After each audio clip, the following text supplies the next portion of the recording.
সপ্তাহ জুড়ে পানিবন্দী লাখ লাখ মানুষ। লক্ষ্মীপুরের কিছু এলাকায় বন্যার অবনতি, ফেনীতেও কমেনি দুর্ভোগ। জামায়াতের রাজনীতি নিষিদ্ধের প্রজ্ঞাপন বাতিল করে গেজেট। কোনো দলের উপর ক্ষোভ নেই বললেন আমির। আওয়ামী লীগকে নিষিদ্ধ করা সমীচীন নয়, মত আইন উপদেষ্টার। অন্তর্বর্তী সরকারের সঙ্গে দলগুলোর দ্রুত আলোচনা চান মির্জা ফখরুল। ১-১১-র মতো বিরাজনীতি এড়াতে সতর্ক থাকার পরামর্শ। ঢালাওভাবে মামলা না করার আহ্বান।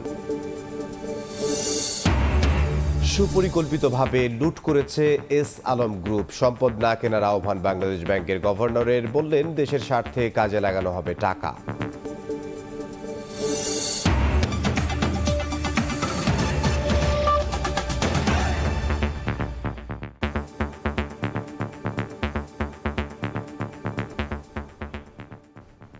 প্রবাসী সময় সঙ্গে আছি আমি ইমদাদুল হক।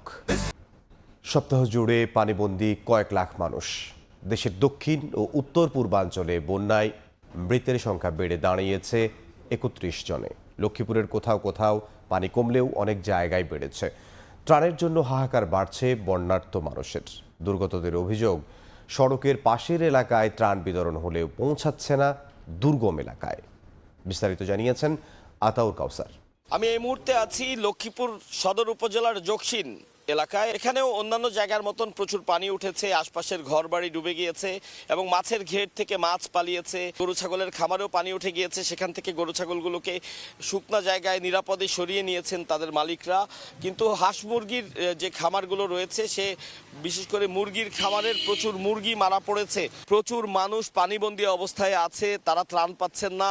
কেউ কেউ বলছেন যে একাধিক ব্যক্তি ত্রাণ পাচ্ছেন, আবার কেউ বলছেন যে তারা গত ১৫ দিনে একবারের জন্য ত্রাণ পাননি। তারা অনুরোধ করেছেন যেন প্রত্যেকটি বাড়ি ধরে ধরে, ঘর ধরে ধরে প্রত্যেকটি মানুষকে ত্রাণের আওতায় আনা হয়। ত্রাণ দেয় না, ত্রাণ এখন দিতে গেলে মনে করি এরা কাঠ একটা ছায়, কাঠের তো না থাকলে ত্রাণ দেয় না।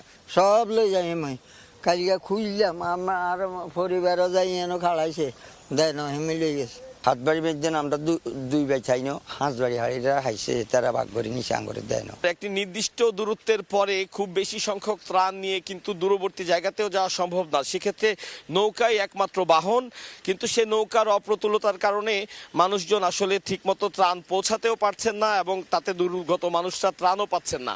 একই সাথে যারা নানানভাবে দুর্গত অবস্থায় আটকা পড়ে আছেন বন্যার্ত এলাকায়, অনেকে অসুস্থ আছেন, কিন্তু উদ্ধার কাজ চালানোর মতন সুযোগও নেই। আশপাশের যে খালগুলো রয়েছে সেগুলো প্রত্যেকটিরই মুখ বন্ধ এবং বলছেন যে বিগত সময়গুলোতে অনেক প্রভাবশালী ব্যক্তি সরকারি খাস জায়গা দখল করে খালের উপরে বিভিন্ন স্থাপনা নির্মাণ করায় সেই কারণে এই খাল দিয়ে পানি আর নেমে যেতে পারছে না।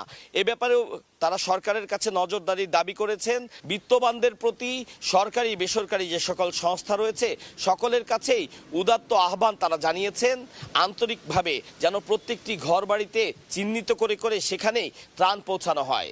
রাস্তার পাশে অনেক মানুষকে একসাথে ত্রাণ না দিয়ে ঘরে ঘরে গিয়ে যদি ত্রাণটি পৌঁছানো হয়, সেক্ষেত্রে সকলেই ত্রাণ পাবেন, বেঁচে থাকতে পারবেন সকলে মিলে, এমনটি বক্তব্য তাদের। আতাউর কাউসার, সময় সংবাদ। ফেনীতে বন্যা পরিস্থিতির কিছুটা উন্নতি হলেও কমেনি দুর্ভোগ। এখনও পানিবন্দী প্রায় ৫ লাখ মানুষ। ভেসে গেছে মাছের ঘের, মাঠের ফসল। কোথাও কোথাও পানি নেমে যাওয়ায় ফুটে উঠছে ক্ষতচিহ্ন। আতিয়ার সজলের রিপোর্টে বিস্তারিত। বন্যা পরিস্থিতির কিছুটা উন্নতি হয়েছে, কারণ আগে জেলা সদরের সাথে উপজেলাগুলোর সাথে যে যোগাযোগ ব্যবস্থা ছিল, সমস্ত আঞ্চলিক সড়কগুলো ছিল কোমর পানি অথবা মাথা পানির উপরে পানি। সেখানে পানি কমে গিয়ে সকল উপজেলার সাথে সড়ক পথে যোগাযোগ সম্ভব হচ্ছে। তবে সবগুলো উপজেলার প্রায় সবগুলো বাড়িতেই এখনও পানি রয়েছে। অনেক আঞ্চলিক সড়ক বা পাড়া মহল্লার সড়কগুলোতে এখনও পানি উঠে রয়েছে, যার কারণে যোগাযোগ ব্যবস্থা পুরোপুরি স্বাভাবিক নয়। বিদ্যুৎ ব্যবস্থাও পুরোপুরি স্বাভাবিক হয়নি। মোবাইল নেটওয়ার্কের বেশিরভাগ জায়গায় এখনও পাচ্ছেন না ভুক্তভোগীরা। অন্যদিকে যেসব অঞ্চলে পানি কিছু কমতে শুরু করেছে, সেখানে বন্যার পানি টানার সাথে সাথে ফুটে উঠছে বন্যার ক্ষতচিহ্ন। ঘরে থাকার মতো কোনো অবস্থা নাই, গরু ছাগল সবকিছুই গেছে গা, হাঁস মরক, মানুষ কোনো রকমে না খাই বাঁচি রয়েছি। রানমু খামু দে পিনমু দে কিছুই নাই, সবগুলা নিয়ে গেছে। আস্তে আস্তে সবাই যার যার বাড়িতে ফিরে যাচ্ছে।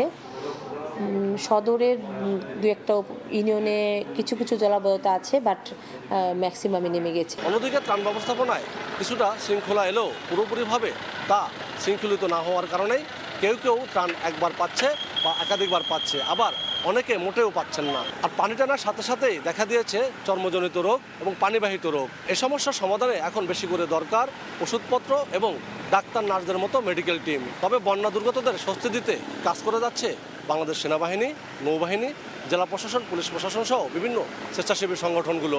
এই উপহার সামগ্রী যথাযথ চেষ্টা করছি ঘরে ঘরে পৌঁছে দেওয়ার জন্য। জেলা প্রশাসন বলছে পানি কিছুটা কমলেও এখনও কমপক্ষে 5 লাখ লোক জেলার পানিবন্ধ অবস্থা রয়েছে।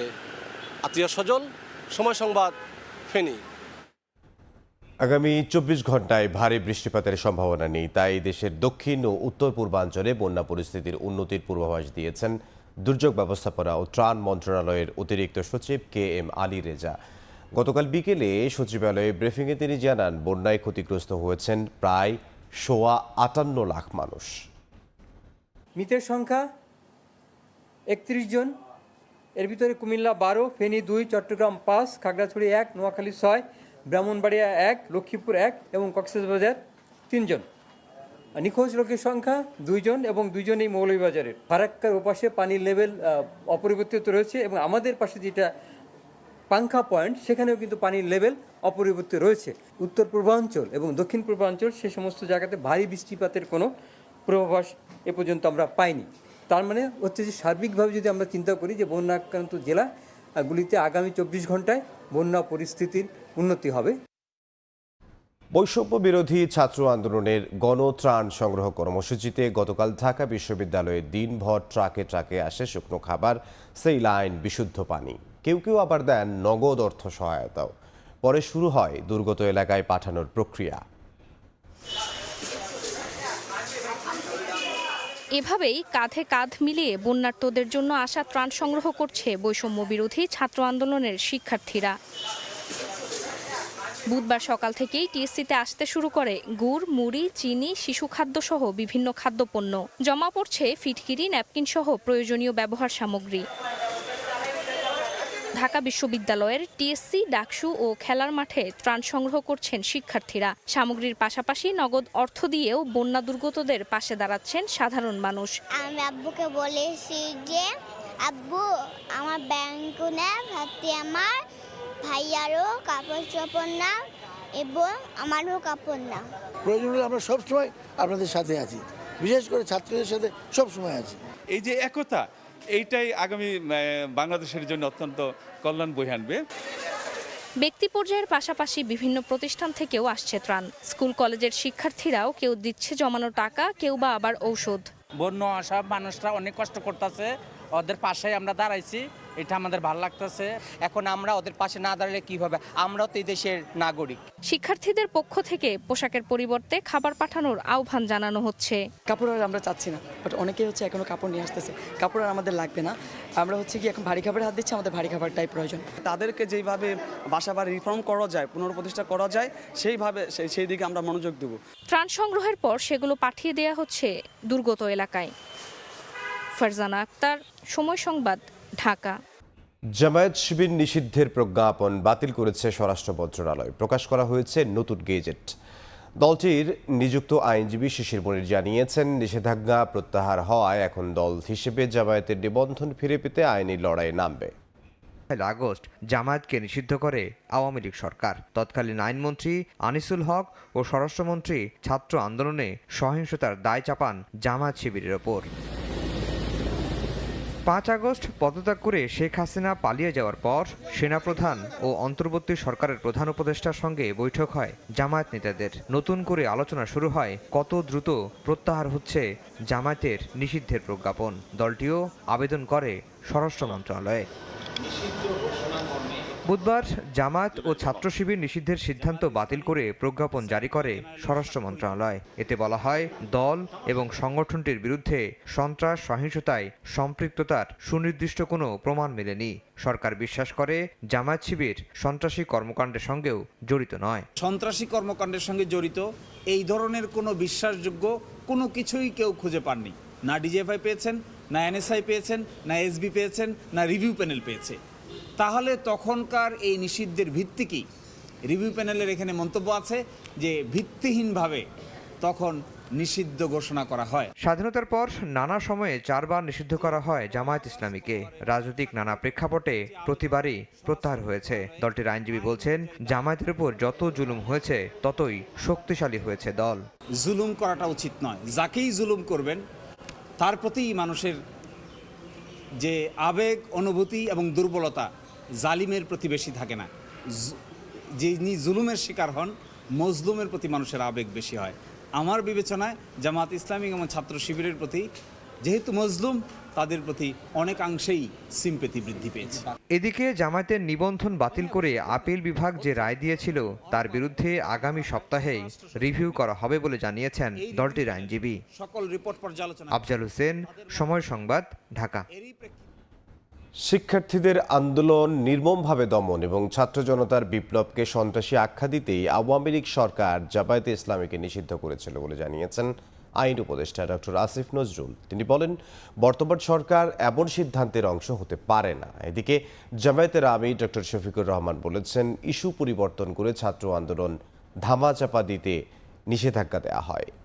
সরকার পতনের পর এর বিরুদ্ধে স্বরাষ্ট্র মন্ত্রণালয়ে আবেদন করা হয়। জামায়াতের সন্ত্রাসী কর্মকাণ্ডে জড়িত থাকার প্রমাণ না মেলায় 28 দিনের ব্যবধানে বুধবার জামায়াত শিবির নিষিদ্ধের প্রজ্ঞাপন বাতিল করা হয়। এ বিষয়ে আইন উপদেষ্টা সচিবালয়ে সাংবাদিকদের জানান, ছাত্র জনতার বিপ্লবকে সন্ত্রাসী আখ্যা দিয়ে যেভাবে জামায়াতকে নিষিদ্ধ করা হয়েছিল, বর্তমান সরকার তার দায় নেবে না। আওয়ামী লীগকে নিষিদ্ধ করার জন্য আদালতে দাবি উঠলেও কোনো রাজনৈতিক দলকে নিষিদ্ধ করা উচিত নয় বলেও মনে করেন তিনি। কিছু মহল থেকে বহু বছর যাবৎ জামাত ইসলামীকে নিষিদ্ধ করার দাবি উঠত।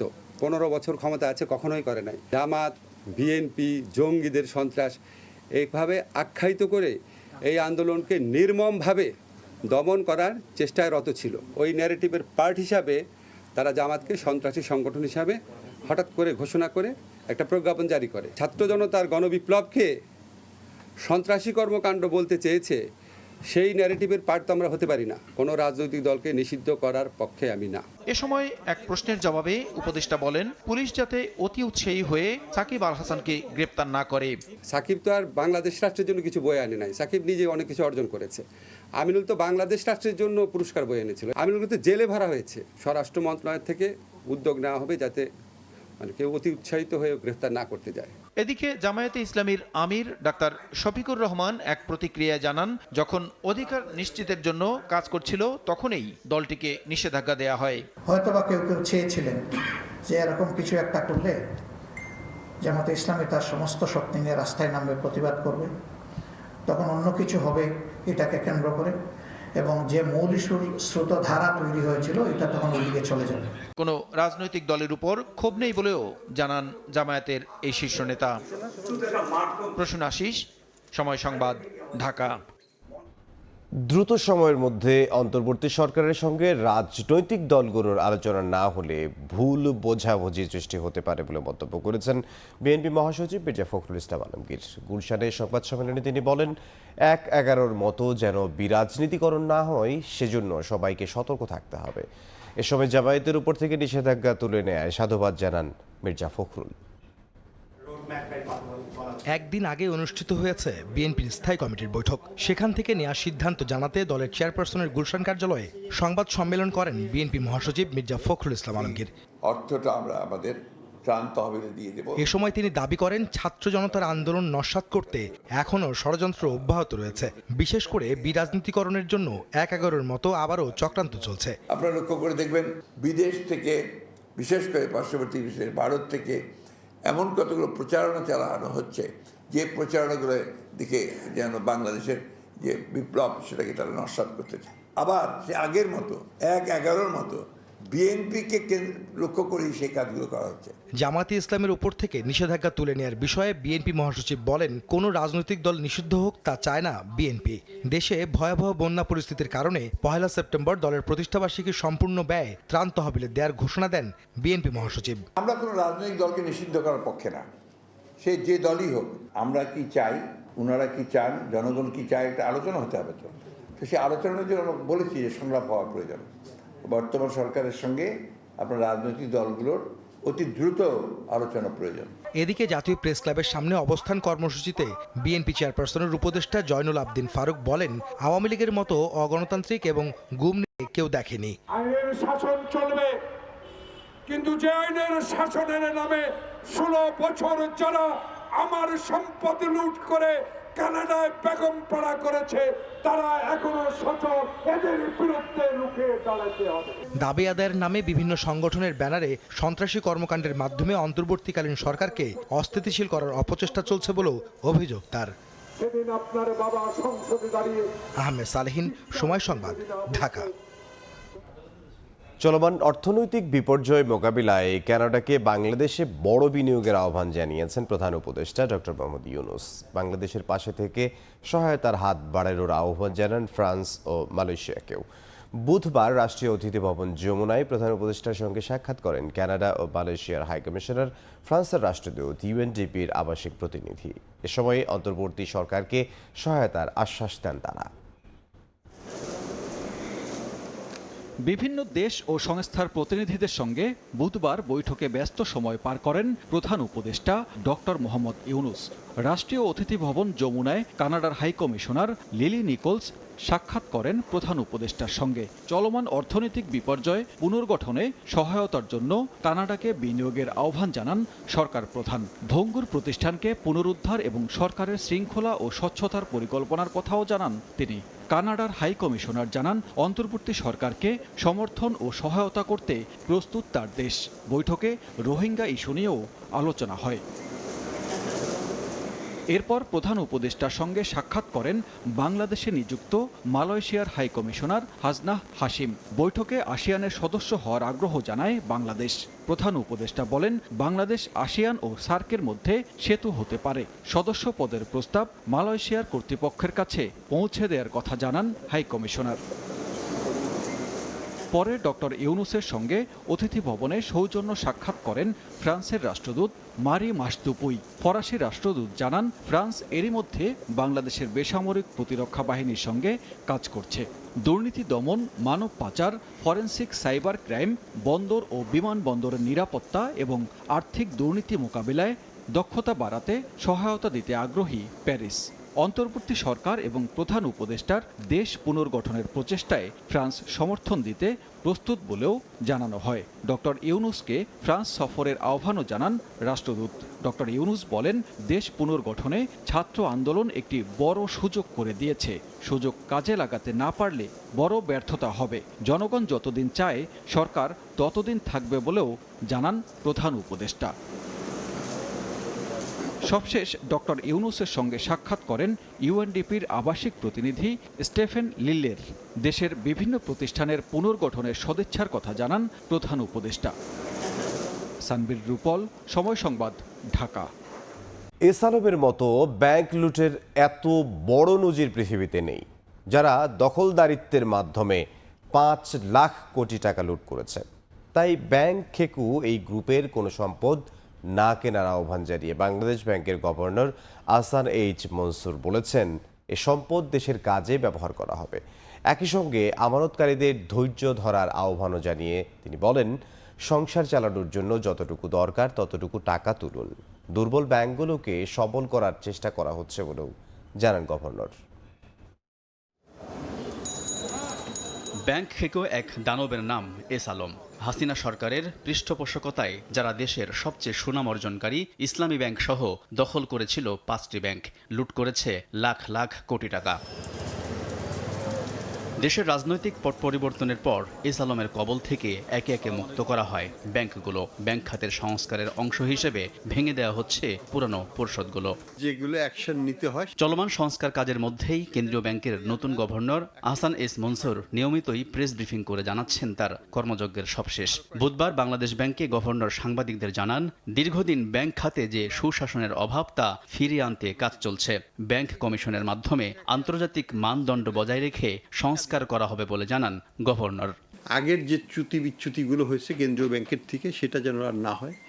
নির্মোহভাবে কাজ করে আমরা ব্যাংকগুলোকে একটা জায়গায় যেটা নিয়ে যেতে পারি। এস আলমের সম্পদ না কেনার আহ্বান জানিয়ে গভর্নর বলেন, এই অর্থ উদ্ধার করে ব্যবহার করা হবে দেশের স্বার্থে। এস আলম গ্রুপের সম্পদ যদি কেউ না কিনে, দেশের স্বার্থে অন্য কেউ যেন এই সম্পদে হাত না দেয়। দুর্বল ব্যাংকের গ্রাহকদের ধৈর্য ধরার আহ্বান জানিয়ে গভর্নর বলেন, সবাই যদি একসঙ্গে টাকা তুলতে যায় তাহলে ব্যাংক টাকা দিতে পারবে না, তাই ভয়ের কিছু নেই, সবাইকে যার যার টাকা বুঝিয়ে দেওয়া হবে। একসাথে তুলতে যাবেন না, সবাই যদি তুলতে যান তাহলে কেউ টাকা পাবে না। কাজেই একটু ধৈর্য ধরেন, যাতে আস্তে আস্তে সবাই সময় মতো তাদের টাকাটা আস্তে আস্তে পেতে পারেন। গভর্নর আরও জানান, রিজার্ভ আর কমবে না, বরং বাড়ার সম্ভাবনা আছে। মূল্যস্ফীতি কমিয়ে আনার জন্য এক্সচেঞ্জ রেট ঠিক রেখে আমদানি রফতানি স্বাভাবিক রাখা ও মনিটরিং ব্যবস্থা জোরদার করা হচ্ছে বলেও জানান তিনি। আমদানি সোর্সে যেটা ইনফ্লেশনটা হয় সেটা হবে না। আলতাফ হোসাইন, সময় সংবাদ, ঢাকা। অন্তর্বর্তী সরকারের রাজনৈতিক কোনো এজেন্ডা নেই। আমাদের কোনো এজেন্ডাই নাই, রাজনৈতিকও না, প্রশাসনিকও না। আমরা আসছে একটা স্বল্প সময়ের জন্য, কারো প্রতি আমাদের কোনো বিরাগও নাই, অনুরাগও নাই, যেটা আমরা শপথ গ্রহণ করি। আমাদের কোনো এজেন্ডা নাই, এই ব্যাপারে আমরা কারোর সাথে কোনো কম্প্রোমাইজ করবো না। মেকানিজম আছে, এটাতে আমার মনে হয় না খুব অসুবিধা হবে। একটু কিছু কিছু জায়গায় আছে, হয়তো কিছুটা সময় লাগবে, বাট অতি প্রয়োজনীয় জিনিসপত্র কোনো আটকাবে না। এবার পাচার হওয়া ও আত্মসাৎ করা অর্থ ফেরাতে কাজ শুরু করলো অন্তর্বর্তী সরকার।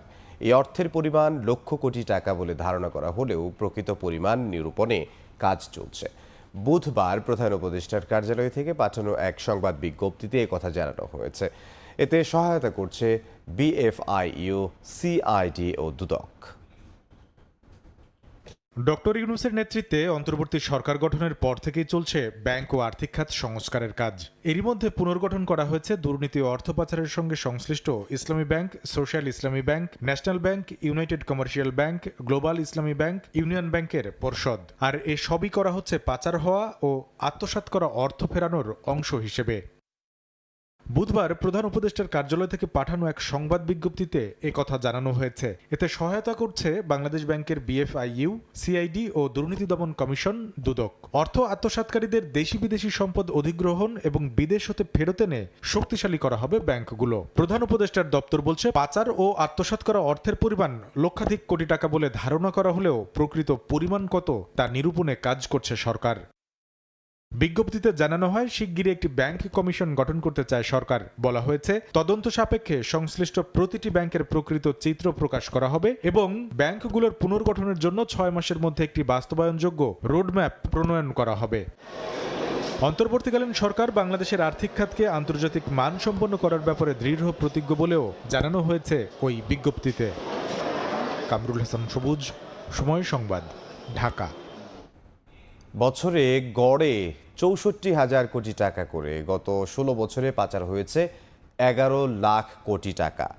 দেশে প্রতি ৩টি ব্যাংকের ২টিতেই সন্দেহজনক লেনদেনের প্রমাণ পেয়েছে দুদক। দেশ থেকে বিদেশে হাজার কোটি টাকা যাওয়ার তথ্য বাংলাদেশ ব্যাংকের কাছ থেকে লুকাচ্ছে সরকারি বেসরকারি ব্যাংকগুলো। অর্থনীতিবিদরা বলছেন, অর্থ পাচার দেশের মেরুদণ্ডকে ভেঙে দিচ্ছে। মার্জেমো রিপোর্ট। গত ১৬ বছরে দেশ থেকে পাচার হয়েছে ১১ লক্ষ কোটি টাকা। গড়ে বছরে পাচার হচ্ছে ৬৪,০০০ কোটি টাকা। অথচ অর্থ পাচারের ঘটনায় করা মামলাগুলোর ৯৫%রই নিষ্পত্তি হয়নি। আর পাচারকারী পালিয়ে যাওয়ার পর টনক নড়ছে দুদকের। এমন অবস্থায় প্রশ্ন জেগেছে, তবে কি শস্যের ভেতরেই ভূত? গ্লোবাল ফাইন্যান্সিয়াল ইন্টিগ্রিটির সাম্প্রতিক প্রতিবেদন অনুযায়ী আমদানি রফতানির সঙ্গে পাল্লা দিয়েই বাংলাদেশ থেকে বিদেশে বেড়েছে অর্থ পাচার। ২০০৯ থেকে ১৫ সাল নাগাদ পাচারকারীরা দেশ থেকে ৫,৩৯২ কোটি টাকা ও ২০১৬ সাল থেকে ২০ সাল নাগাদ ৩,২০,০০০ কোটি টাকা বিদেশে পাচার করে। এইসব টাকা পাঠানো হয় যুক্তরাষ্ট্র, সংযুক্ত আরব আমিরাত, যুক্তরাজ্য, সিঙ্গাপুর, কানাডা, মালয়েশিয়া সহ 10টি দেশে। দুর্নীতি দমন কমিশন বলছে এসব টাকা পাচার হয়েছে দেশের সরকারি ও বেসরকারি ব্যাংকগুলোর মাধ্যমে। গড়ে প্রতি 3টি ব্যাংকের 2টিতেই সন্দেহজনক লেনদেনের প্রমাণ মিলেছে। সরকারি ব্যাংকও আছে, বেসরকারি ব্যাংকও আছে। বাংলাদেশের যতগুলো এক্সিস্টিং ব্যাংক আছে তার 2/3 ব্যাংকই সন্দেহজনক লেনদেনের এলিগেশন আছে। দেশের অর্থনীতিকে ভঙ্গুর করে দেওয়ার জন্য অর্থ পাচারই এনাফ, আর কিছু লাগে না। সেখানে যদি অর্থ পাচার রোধ করা না যায়, ঠেকানো না যায়, সরকারের কাঠামোগুলো যদি অর্থ পাচার রোধ করতে না পারে, তাহলে এই কাঠামো থেকে লাভ কি? অর্থ পাচারের এই মহোৎসবকে অশনি সংকেত উল্লেখ করে বিশ্লেষকরা বলছেন অর্থ পাচারকারীরা দেশের অর্থনীতির মেরুদণ্ডকে ভেঙে ফেলছে। অনেক বড় বড় ব্যক্তি বা গোষ্ঠী আছে যারা এই কাজগুলো করে থাকে এবং তার ধরাছোঁয়ার বাইরে থেকে যাচ্ছে। অর্থ পাচারের ঘটনায় দৃষ্টান্তমূলক সাজার কথা জানিয়ে 2022 সালে হাইকোর্টের একটি বেঞ্চ পাচারকারীদের গুলি করে শাস্তি দেওয়া উচিত বলেও মন্তব্য করেন। মার্জিয়া মুমু, সময় সংবাদ, ঢাকা। মূল্যস্ফীতি কমানোর লক্ষ্যে সেপ্টেম্বর থেকে জ্বালানি তেলের দাম কমানোর প্রাথমিক সিদ্ধান্ত নিয়েছে অন্তর্বর্তী সরকার। জ্বালানি বিভাগ ও বাংলাদেশ পেট্রোলিয়াম কর্পোরেশন সূত্রে জানা গেছে, কেরোসিনের চেয়ে কমতে পারে পেট্রোল আর অকটেনের দাম। সংশ্লিষ্ট সূত্রগুলো থেকে পাওয়া তথ্য অনুযায়ী অন্তত 8 থেকে 10 টাকা কমতে পারে পেট্রোল অকটেনের দাম। আন্তর্জাতিক মুদ্রা তহবিল বা IMF-এর ঋণের শর্ত মেনে গেল মার্চ থেকে জ্বালানি তেলের স্বয়ংক্রিয় মূল্য নির্ধারণ পদ্ধতি চালু হয় দেশে। কথা ছিল বিশ্ববাজারে তেলের দামের সঙ্গে সমন্বয় করে দেশের বাজারেও কৌশলগত এই পণ্যটির দাম নির্ধারণ হবে। মার্চে শুরু হওয়া নতুন এই প্রাইসিং ফর্মুলায় আবারও সংস্কারের পথে হাঁটছে অন্তর্বর্তী সরকার। বাংলাদেশ পেট্রোলিয়াম কর্পোরেশন এবং জ্বালানি বিভাগের সূত্রগুলো বলছে, তেল বিক্রি থেকে বিপিসির মুনাফা কমাতে এবং মূল্যস্ফীতির লাগাম টানতে সেপ্টেম্বরেই সব ধরনের জ্বালানি তেলের দাম কমতে পারে। বিগত সরকার 2024-25 অর্থবছরে বিশ্ববাজার থেকে কেনা তেলের গড় মূল্য প্রাক্কলন করেছিল ব্যারেল প্রতি $122, যা এখন গড়ে ব্যারেল প্রতি দাঁড়িয়েছে $90 থেকে $93 মধ্যে। সেই হিসেবে দেশের বাজারেও এবার উল্লেখযোগ্য হারে কমতে যাচ্ছে জ্বালানি তেলের দাম। সংশ্লিষ্ট সূত্রগুলো বলছে, জুলাইয়ের নির্ধারিত দামেই দেশে বিক্রি হচ্ছে তেল। সেই হিসেব এবার নতুন সমীকরণে। মূল্য নির্ধারণ নিয়ে কাজ করা দায়িত্বশীল কর্মকর্তাদের দাবি, সেপ্টেম্বর থেকে পেট্রোল অকটেনের লিটার প্রতি দাম কমতে পারে অন্তত 8 থেকে 10 টাকা। এছাড়া দাম বিশ্ববাজারে কিছুটা বেশি থাকায় ডিজেল কেরোসিনের মূল্য লিটার প্রতি কমতে পারে 1 টাকা 50 পয়সা থেকে 1 টাকা 75 পয়সার আশপাশে। তবে ঠিক কবে জ্বালানি তেলের দাম কমানোর নির্বাহী আদেশ জারি করবে সরকার, তা এখনও নিশ্চিত করেনি কেউ। দেবাশিস রায়, সময় সংবাদ, ঢাকা। দীর্ঘ 9 বছর পর নিজ এলাকায় কক্সবাজারে ফিরলেন বিএনপির স্থায়ী কমিটির সদস্য সালাউদ্দিন আহমেদ। বুধবার বেলা 11:30টার দিকে ঢাকা থেকে বিমানে করে কক্সবাজার পৌঁছান তিনি। স্থানীয় নেতাকর্মীরা বিমানবন্দরে তাকে স্বাগত জানান। এ সময় তাকে দেখতে বিমানবন্দর টার্মিনাল, সড়ক, মহাসড়কে ভিড় করেন হাজারো মানুষ। এ সফরে সংগঠনটির এই কেন্দ্রীয় নেতা ছাত্র জনতার অভ্যুত্থানে নিহত পরিবারের সদস্যদের সঙ্গে সাক্ষাৎ ও দলীয় নেতাকর্মীদের সঙ্গে শুভেচ্ছা বিনিময় করবেন বলে জানিয়েছেন জেলা বিএনপি। গত 11 অগস্ট ভারত থেকে দেশে ফেরেন সালাউদ্দিন আহমেদ। লাগেজে তল্লাশি চালিয়ে কফি মেশিন থেকে স্বর্ণ উদ্ধার। সিলেট ওসমানী আন্তর্জাতিক বিমানবন্দরে শারজা ফেরত যাত্রীর কাছ থেকে 105টি স্বর্ণের বার সহ প্রায় 16 কেজি স্বর্ণ জব্দ করা হয়েছে, যেগুলোর বাজার মূল্য 16,78,00,000 টাকা। এই ঘটনায় অভিযুক্ত যাত্রীকে আটক করা হয়েছে। একটা দুইটা নয়, 105টি স্বর্ণের বার জব্দ করা হয়। পাশাপাশি আরো উদ্ধার করা হয় 4টি স্বর্ণের পেস্টেড চাকা। বুধবার সকালে সিলেট ওসমানী আন্তর্জাতিক বিমানবন্দরে দুবাইয়ের শারজা এয়ারপোর্ট থেকে আসা বাংলাদেশ বিমানের ফ্লাইট BG 252 এর একজন যাত্রীর 2টি লাগেজে তল্লাশি চালানো হয়। জাতীয় গোয়েন্দা সংস্থা NSI ও শুল্ক গোয়েন্দা বিভাগের কর্মকর্তারা গোপন সংবাদের ভিত্তিতে তাকে আটক করে। এ সময় ওই যাত্রীর কাছ থেকে 2টি কফি মেশিন খুলে স্বর্ণের বারগুলো জব্দ করা হয়। উদ্ধারকৃত স্বর্ণের মোট ওজন 15 কেজি 954 গ্রাম, যার বাজার মূল্য 16,78,00,000 টাকা। বন্দরের নিরাপত্তা ইউনিটের যে এক্সপার্ট স্ক্রিনার যারা আছেন, তারা স্ক্রিন করে সেখানে স্বর্ণের উপস্থিতি নিশ্চিত করেন। শুল্ক কর্তৃপক্ষ যথাযথ মামলা রেডি করবেন এবং সেখানে তারা চূড়ান্ত পরীক্ষা নিরীক্ষার মাধ্যমে মামলাটা চূড়ান্ত করে হস্তান্তর করবে। আটককৃত হোসাইন আহমদ সিলেটের গোয়াইনঘাট উপজেলার তোয়াক্কুল বাজার এলাকার নুরুল ইসলামের ছেলে। ইকরামুল কবির, সময় সংবাদ, সিলেট। নির্বাচন সামনে রেখে কামালা হ্যারিস ও ডোনাল্ড ট্রাম্পের মধ্যে প্রথম টেলিভিশন বিতর্ক নিয়ে দেখা দিয়েছে অনিশ্চয়তা। বিতর্কের নিয়ম কানুন নিয়ে মতপার্থক্য দেখা দিয়েছে ডেমোক্র্যাট ও রিপাবলিকান শিবিরে। আগামী 10 সেপ্টেম্বর এবিসি টেলিভিশনের আয়োজনে এই বিতর্ক হওয়ার কথা। যুক্তরাষ্ট্র থেকে সে খবর জানাচ্ছেন হাসানুজ্জামান সাকি। যুক্তরাষ্ট্রের প্রেসিডেন্ট নির্বাচনকে সামনে রেখে জমে উঠেছে মার্কিন রাজনীতি। প্রতিদিনই ডেমোক্র্যাট দলের প্রেসিডেন্ট প্রার্থী কামালা হ্যারিস ও রিপাবলিকান পার্টির ডোনাল্ড ট্রাম্প একে অন্যকে ঘায়েল করে বক্তব্য দিচ্ছেন। এর মধ্যেই দুই প্রতিদ্বন্দ্বী প্রার্থীর মধ্যে পরবর্তী প্রেসিডেন্ট বিতর্ক নিয়ে দেখা দিয়েছে অনিশ্চয়তা। যুক্তরাষ্ট্রের নির্বাচনে প্রার্থীদের মধ্যে আনুষ্ঠানিক বিতর্ক দীর্ঘদিনের প্রচলিত রেওয়াজ। এই বিতর্ক মার্কিন নির্বাচনে গুরুত্বপূর্ণ ভূমিকা রাখে। আগামী 10 সেপ্টেম্বর এবিসি টেলিভিশনের আয়োজনে এই বিতর্ক হওয়ার কথা। তার আগে শর্ত জুড়ে দিয়েছেন ট্রাম্প। বলেন, জো বাইডেনের সঙ্গে হওয়া তার আগের সিএনএনের বিতর্কটির মতোই হতে হবে পরবর্তী বিতর্ক। ট্রাম্প চাইছেন বিতর্ক চলাকালে এক প্রার্থীর কথা বলার সময় আরেক প্রার্থীর মাইক্রোফোন বন্ধ থাকবে, কিন্তু এটা চান না কামালা হ্যারিস। এ নিয়ে বিতর্কের আগেই তর্কে লিপ্ত দুই শিবির। বিতর্কে অংশ না নেয়ার হুমকিও দিয়েছেন ট্রাম্প। পক্ষপাতিত্বের অভিযোগ তুলেছেন এবিসি নেটওয়ার্কের বিরুদ্ধেও। এদিকে সাবেক প্রেসিডেন্ট ডোনাল্ড ট্রাম্পের বিরুদ্ধে 2021 সালের 6 জানুয়ারি ক্যাপিটল হিলে হামলা ও নির্বাচনী ফলাফল পাল্টে দেওয়ার নতুন অভিযোগ দায়ের করেছেন মামলার বিশেষ কৌঁসুলি জ্যাক স্মিথ। এই অভিযোগকে বাইডেন কামালা সরকারের নতুন ষড়যন্ত্র উল্লেখ করে ট্রাম্প বলেন, কোনো কিছুতেই তাকে আটকানো যাবে না। এদিকে নির্বাচনী তর্কে পিছিয়ে নেই দুই ভাইস প্রেসিডেন্ট প্রার্থী কামালার রানিং মেট টিম ওয়ালস ও ট্রাম্পের সহযোগী জেডি ভ্যান্স। স্বাস্থ্য ব্যবস্থা ও নারীদের গর্ভধারণ ইস্যুতে কামালা ও টিম ওয়ালস মিথ্যাচার করছেন বলে অভিযোগ ট্রাম্পের রানিং মেট ভ্যান্সের। হাসানুজ্জামান সাকি, সময় সংবাদ, যুক্তরাষ্ট্র। এবার বিদেশি শিক্ষার্থীদের জন্য দুঃসংবাদ দিল অস্ট্রেলিয়া। আগের চেয়ে কম বিদেশি শিক্ষার্থী নেবে দেশটি। 2025 সালে সর্বোচ্চ 2,70,000 বিদেশি শিক্ষার্থী নেবে বলে জানায় প্রশাসন। এদিকে অভিবাসীদের কারণে বেকারত্ব ও আবাসন সংকট দেখা দেয় অস্থায়ী বিদেশি কর্মীদের ভিসা দেয়া কমিয়ে দেবে কানাডা। অভিবাসীদের কারণে বেকারত্ব ও আবাসন সংকট দেখা দেয়ায় অস্থায়ী বিদেশি কর্মীদের ভিসা দেয়া কমাবে কানাডা। সম্প্রতি এক বিবৃতিতে এ ঘোষণা দেন দেশটির প্রধানমন্ত্রী জাস্টিন ট্রুডো। বলেন, করোনার পর থেকে শ্রমিক সংকটে পড়ে কানাডা। তবে বর্তমানে দেশটির নাগরিকদের ব্যবসা বাণিজ্য এবং নিজেদের অর্থনীতির উন্নতি করতে বিষয়টিকে অত্যন্ত গুরুত্বের সঙ্গে দেখছেন তারা। The first steps we're taking today of reducing the number of low-paid temporary foreign workers that can come work in this country is part of the response. Over the next 90 days, we'll be looking at the higher wage streams of temporary workers, and we'll be looking at unemployment rates and opportunities to make further adjustments. এদিকে বিদেশি অভিবাসী কমাতে একের পর এক কঠোর সিদ্ধান্ত নিচ্ছে অস্ট্রেলিয়া।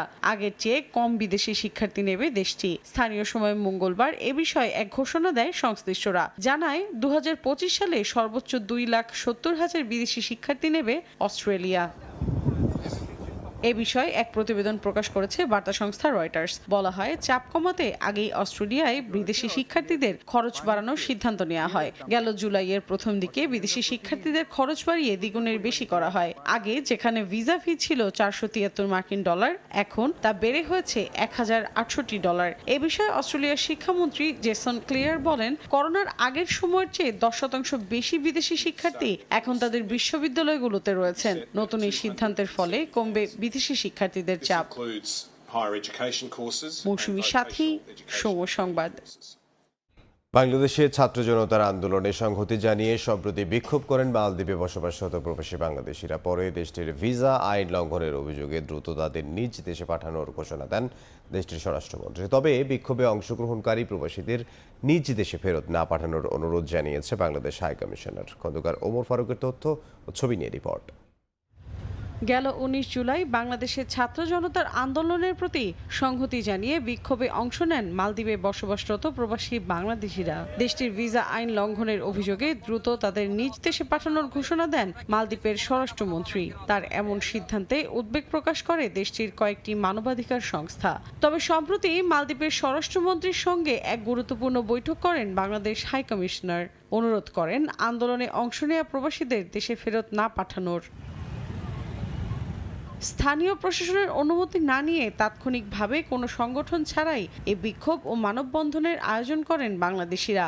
রাজধানী সহ থিনাধু আইল্যান্ডে যারা এই বিক্ষোভ করেছেন তারা সাধারণ প্রবাসী। পরিবারের কথা চিন্তা করে এখনই বর্তমান সরকারকে উদ্যোগ নেওয়ার আহ্বান জানান বাংলাদেশিরা। মালদ্বীপে আটককৃত প্রবাসীদের ব্যাপারে অতটা সহানুভূতি এমনকি আন্তরিকতা দেখায় বাংলাদেশ পররাষ্ট্র মন্ত্রণালয়, এমনকি মালদ্বীপের পররাষ্ট্র মন্ত্রণালয়ের সাথে আলাপ আলোচনা করে ওদেরকে এখানে কাজ করার মতো একটা ব্যবস্থা করে দেওয়ার জন্য আমরা রেমিটেন্স না পাঠানোর মাধ্যমে জানিয়ে দিয়েছিলাম যে প্রবাসীরাও আমাদের ছাত্রদের সাথে আছে, এখন প্রবাসীরা আমাদের অন্তর্বর্তী সরকারের সাথে আছে। এ নিয়ে আনুষ্ঠানিক কোনো ঘোষণা না দিলেও সহানুভূতির সঙ্গে বিষয়টি বিবেচনা করার আশ্বাস দেন দেশটিতে নিযুক্ত বাংলাদেশের হাই কমিশনার। আনঅফিশিয়ালি আমি বলছি ইনশাল্লাহ বিষয়টি সহানুভূতির সাথে দেখা হবে এবং আমি আশাবাদী যে তাদেরকে আর ফেরত পাঠানো হবে না। মালদ্বীপের সঙ্গে বাংলাদেশের দীর্ঘদিনের বন্ধুত্বপূর্ণ সম্পর্ক, তাই প্রবাসীদের বিক্ষোভের বিষয়টি দ্রুত দুই দেশের সমাধানের চেষ্টা চালানো উচিত বলে মনে করেন সংশ্লিষ্টরা। সময় সংবাদ, মালদ্বীপ। জার্মানির স্থাপত্য নিদর্শনের অন্যতম আকর্ষণ ম্যানহাইমের পানির ট্যাঙ্ক, স্থানীয় ভাষায় যাকে বলা হয় ভাসারটুর্ম। 1886 থেকে 1889 সালের মধ্যে নির্মিত ঐতিহাসিক স্থাপনাটি ওই অঞ্চলের সুপেয় পানির চাহিদা মিটিয়ে যাচ্ছে দিনের পর দিন। জার্মানি থেকে স্থাপনাটির বিস্তারিত বিটু বড়ুয়া রিপোর্টে। দক্ষিণ পশ্চিমাঞ্চলের অন্যতম সমৃদ্ধ অঞ্চল বাডেন বুইটেনবার্গ, যার রয়েছে নানা ঐতিহাসিক স্থাপনা, যুগের পর যুগ ধরে কালের সাক্ষী হয়ে এখনো দাঁড়িয়ে আছে তা। তেমনি একটি স্থাপনার নাম মানহাইমের ফ্রিডরিশপ্লাৎসের উপর নির্মিত ভাসারটুর্ম বা পানির ট্যাঙ্ক। ইতিহাসবিদদের মতে 1886 থেকে 1889 সালে মানহাইম শহরের সাধারণ জনগণের জন্য সুপেয় পানি নিশ্চিত করতেই পুরনো এবং পূর্ব শহরের মধ্যেই মিলনস্থানেই সিলিন্ডার আকৃতির এই ট্যাঙ্ক নির্মাণ করা হয়। ট্যাঙ্কের টাওয়ারে উঠতে নির্মাণ করা হয় দুটি সিঁড়িও। 60 মিটার উচ্চতা এবং 2000 বর্গমিটারের বিশাল পানি রাখার স্থাপনাটি স্থাপত্য শিল্পী গুস্টাফ হালমহুবার এবং এর কারিগর অস্কার স্মেরেকার গ্রীষ্মের দারুণ সময়ে স্থানীয়দের পাশাপাশি পর্যটকদের জন্য অন্যতম একটি নিদর্শন এই টুর্ম। এই স্থানটি আমাদের মানহাইমের সবচেয়ে সুন্দরতম জায়গা। আমি এখান থেকে খুব বেশি দূরে থাকি না, এখানে আসতে 2 থেকে 3 মিনিট সময় লাগে, তাই রোজই আসি, বসি, ঘুরি আর সময়টা উপভোগ করি। শুধু যে স্থানীয় পর্যটকরাই নয়, এই মানহাইম শহর এবং এর আশেপাশের অঞ্চলে বসবাসরত প্রবাসী বাংলাদেশিদের জন্য এটি বেশ জনপ্রিয় স্থান। এটা হচ্ছে ভাসারটুর্ম। ভাসারটুর্ম জার্মান ভাষায় ভাসারটুর্ম, বাংলায় হচ্ছে পানির ট্যাঙ্কি। এখানে হচ্ছে কংগ্রেস হল, ইংরেজিতে সিটি হল। তো আমরা এখানে সবসময় আসি ফ্যামিলি নিয়ে, পরিবার পরিজন নিয়ে। নানা কারুকাজ দিয়ে সাজানো পানির ট্যাঙ্কটি শুধু নয়, শহরের এই ফ্রিডরিশপ্লাৎসকে ঘিরে আছে দারুণ এক ঝর্ণা, ফুলের বাগান এবং প্রশস্ত সবুজ মাঠ। প্রতিদিনই যেখানে গল্প বনে নানা বর্ণের মানুষ। যে দেশের সংস্কৃতি, সভ্যতা এবং কৃষ্টি যতই গভীর, সে দেশ ততই উজ্জ্বল, ততই সমৃদ্ধ। জার্মানির মানহাইমের এই ভাসারটুর্ম কিংবা পানির ট্যাঙ্কি তার বড় প্রমাণ। জার্মানির মানহাইম থেকে বিটু বড়ুয়া, সময় সংবাদ। বৃহস্পতিবারের বোর্ড সভায় বড় রদবদল আসতে যাচ্ছে দেশের ক্রিকেটে। 11 পরিচালক আত্মগোপনে থাকায় নতুন স্ট্যান্ডিং কমিটির রূপরেখা চূড়ান্তের পাশাপাশি বাতিল করা হবে পূর্বাঞ্চল ক্রিকেট স্টেডিয়ামের দরপত্র। জাতীয় দলে হেড কোচ চন্দ্রিকা হাথুরু সিংহের ভবিষ্যৎ কী হবে সে বিষয়ে আসবে সিদ্ধান্ত।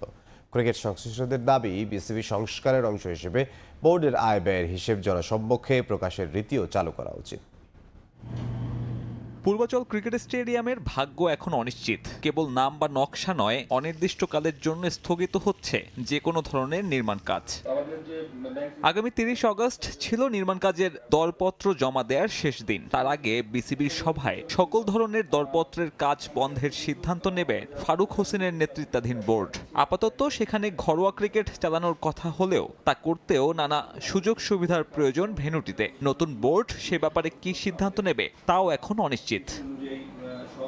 সভার গুরুত্বপূর্ণ এজেন্ডা নতুন স্ট্যান্ডিং কমিটির রূপরেখা। রাজনৈতিক সম্পৃক্ততার কারণে আত্মগোপনে দেশের অধিকাংশ বোর্ড পরিচালক। নতুন করে সাজাতে হবে বিভিন্ন কমিটিও। ক্রিকেট অপারেশনস সহ বিপিএল গভর্নিং কাউন্সিল, সামনে ঘরোয়া ক্রিকেটের ব্যস্ত সূচি থাকায় উপস্থিত পরিচালকদের মাঝেই ভাগ করে দেয়া হবে এসব কমিটি।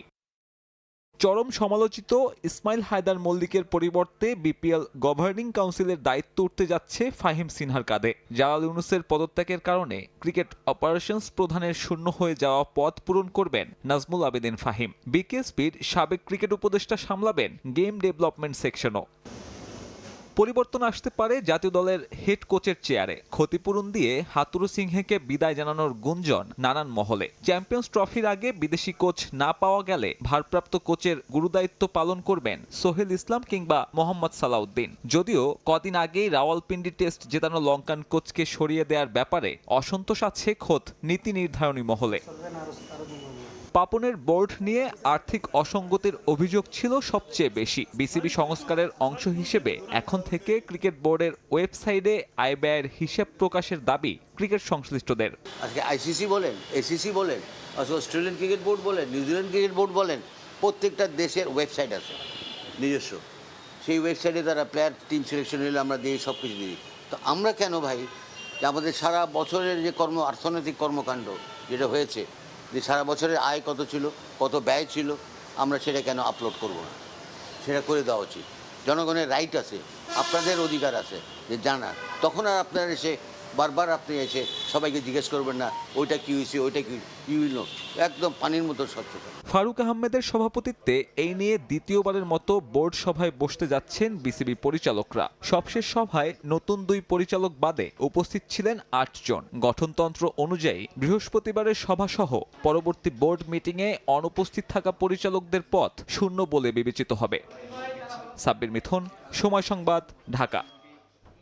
সিরিজের দ্বিতীয় টেস্টের আগে আরও একবার নিজেদের ঝালিয়ে নিল বাংলাদেশ ক্রিকেট দল। রাওয়ালপিন্ডি স্টেডিয়ামের নেটে ব্যাটে বলে নিজেদের প্রস্তুতি সারলেন সাকিব মুমিনুররা। এদিন আলাদা করে টাইগার বোলিং ইউনিট নিয়ে কাজ করেছেন কোচিং স্টাফের সদস্যরা। এদিকে মাঠের প্রস্তুতির পাশাপাশি একাদশ নিয়েও কাঁটা ছেঁড়া শুরু করেছে স্বাগতিক পাকিস্তান। সিরিজ বাঁচাতে যে কোনো মূল্যে জয় চাই তাদের। তা তো ডাক পড়েছে প্রথম টেস্টের স্কোয়াড থেকে বাদ যাওয়া আবরার জামালদের। বাংলাদেশের ক্রিকেটে এখন বইছে স্বস্তির সুবাতাস। এক সাকিব ইস্যু ছাড়া আগের যে কোনো সময়ের তুলনায় দল এবং ড্রেসিং রুম অনেক বেশি সুস্থির। তার একটা মূল কারণ পাকিস্তান সফরে দলের পারফরমেন্স। টিম ম্যানেজমেন্টের সদস্যরাই বলছেন রাওয়ালপিন্ডির প্রথম টেস্টে অভাবনীয় সাফল্য পেয়েছে বাংলাদেশ, যা টনিক হিসেবে কাজ করছে পুরো ক্রিকেট সিস্টেমেই। তবে এবার সেই সাফল্য গাথা ভুলে সামনের দিকে এগোনোর সময়। সিরিজ এদিকে বাংলাদেশ যতটা সুস্থির ঠিক ততটাই অস্থির পাকিস্তান ক্রিকেট। পিন্ডি টেস্টের হার কোনোভাবেই হজম করতে পারছেন না দেশটির সাবেক ক্রিকেটাররা। তাদের সমালোচনার তীরে বিদ্ধ হচ্ছেন বাবর আজম, শাহিন শাহ আফ্রিদিরা। বাদ পড়ছেন না টিম ম্যানেজমেন্টের সদস্যরাও। দেশের মাটিতে উইকেটের চরিত্র না বোঝায় অবাক হয়েছেন সবাই। তবে দ্বিতীয় টেস্টে আর কোনো ভুল করতে চায় না পিসিবি। তাই প্রথম টেস্টের আগে স্কোয়াড থেকে ছেটে ফেলা স্পিনার আবরার, ব্যাটার কামরান গুলাম এবং পেস বোলিং অলরাউন্ডার আমের জামালকে আবারও ফিরিয়ে এনেছে তারা। প্রথম টেস্টের পর পিতৃত্বকালীন ছুটিতে যাওয়া শাহিন আফ্রিদিও যোগ দিয়েছেন দলের সঙ্গে। তবে একাদশে তার জায়গা নিয়ে রয়েছে সংশয়। নিয়ন মোহাইমিন, সময় সংবাদ। এ পর্যায়ে শীর্ষ সংবাদগুলো জানিয়ে দিচ্ছে আরও একবার। সপ্তাহ জুড়ে পানিবন্দী লাখ লাখ মানুষ। লক্ষ্মীপুরের কিছু এলাকায় বন্যার অবনতি, ফেনীতেও কমেনি দুর্ভোগ। জামায়াতের রাজনীতি নিষিদ্ধের প্রজ্ঞাপন বাতিল করে গেজেট। কোনো দলের উপর ক্ষোভ নেই বললেন আমির। আওয়ামী লীগকে নিষিদ্ধ করা সমীচীন নয়, মত আইন উপদেষ্টার। এবং সুপরিকল্পিতভাবে লুট করেছে এস আলম গ্রুপ। সম্পদ না কেনার আহ্বান বাংলাদেশ ব্যাংকের গভর্নরের, বললেন দেশের স্বার্থে কাজে লাগানো হবে টাকা।